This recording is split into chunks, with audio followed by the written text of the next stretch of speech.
اس واقعے کا تعلق حضرت سلیمان علیہ السلام کے ہدہد سے ہے۔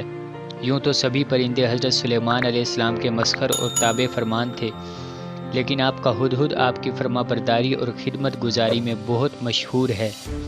ایک نہایت ہی خوبصورت پرندہ، اسی ہدہد نے آپ کو ملک سبا کی ملکہ بلقیس کے بارے میں خبر دی تھی کہ وہ ایک بہت بڑے تخت پر بیٹھ کر سلطنت کرتی ہے اور بادشاہوں کے شایان شان جو بھی سر و سامان ہوتا ہے وہ سب کچھ اس کے پاس ہے، مگر وہ اور اس کی قوم ستاروں کے پجاری ہیں۔ اس خبر کے بعد حضرت سلیمان علیہ السلام نے بلقیس کے نام جو خط ارسال فرمایا اس کو یہی ہدہد لے کر گیا تھا۔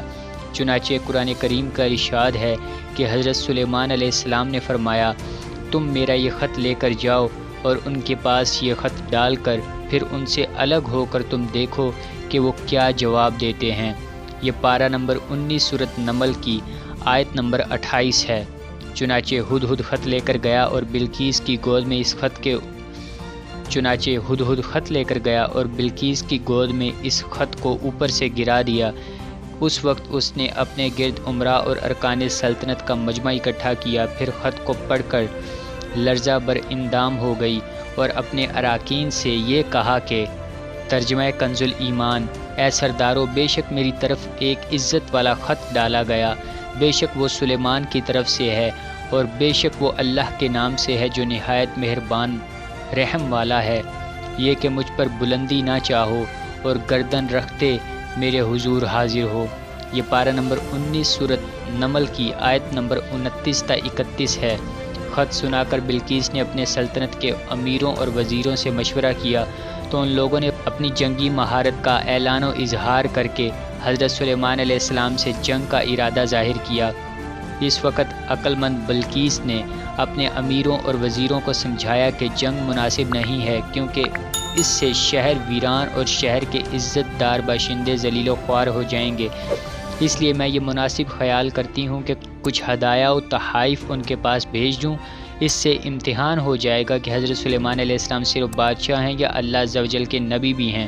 اگر وہ نبی ہوں گے تو ہرگز میرا ہدیہ قبول نہیں کریں گے، بلکہ ہم لوگوں کو اپنے دین کے اتباع کا حکم دیں گے، اور اگر وہ صرف بادشاہ ہوں گے تو میرا ہدیہ قبول کر کے نرم ہو جائیں گے۔ چنانچہ بلقیس نے 500 غلام، 500 لونڈیاں، بہترین لباس اور زیوروں سے آراستہ کر کے بھیجے اور ان لوگوں کے ساتھ 500 سونے کی اینٹیں اور بہت سے جواہرات اور مشک و عنبر اور ایک جڑاؤ تاج ماں ایک خط کے اپنے قاصد کے ساتھ بھیجا۔ ہدہد سب دیکھ کر روانہ ہو گیا اور حضرت سلیمان علیہ السلام کے دربار میں آ کر سب خبریں پہنچا دیں۔ چنانچہ بلقیس کا قاصد جب چند دنوں کے بعد تمام سامان کو لے کر دربار میں حاضر ہوا تو حضرت سلیمان علیہ السلام نے غضبناک ہو کر قاصد سے فرمایا، پارہ نمبر 19 سورۃ نمل کی آیت نمبر 36 سے 37 ہے، فرمایا، کیا مال سے میری مدد کرتے ہو؟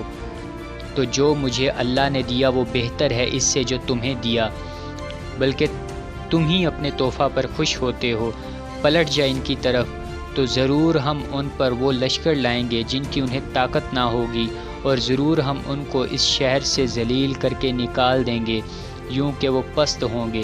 چنانچہ اس کے بعد جب قاصد نے واپس آ کر بلقیس کو سارا ماجرا سنایا تو بلقیس حضرت سلیمان علیہ السلام کے دربار میں حاضر ہو گئی، اور حضرت سلیمان علیہ السلام کا دربار اور یہاں کے عجائبات دیکھ کر اس کو یقین آ گیا کہ حضرت سلیمان علیہ السلام خدا کے نبی برحق ہیں اور ان کی سلطنت اللہ تعالیٰ ہی کی طرف سے ہے۔ حضرت سلیمان نے بلقیس کو اپنے دین کی دعوت دی تو اس نے نہایت ہی اخلاص کے ساتھ اسلام قبول کر لیا۔ پھر حضرت سلیمان علیہ السلام نے بلقیس سے نکاح کر کے اس کو اپنے محل میں رکھ لیا۔ اس سلسلے میں ہدہد نے جو کارنامے انجام دیے وہ بلا شبہ عجائبات عالم میں سے ہیں، جو یقیناً حضرت سلیمان علیہ السلام کے معجزات میں سے ہیں۔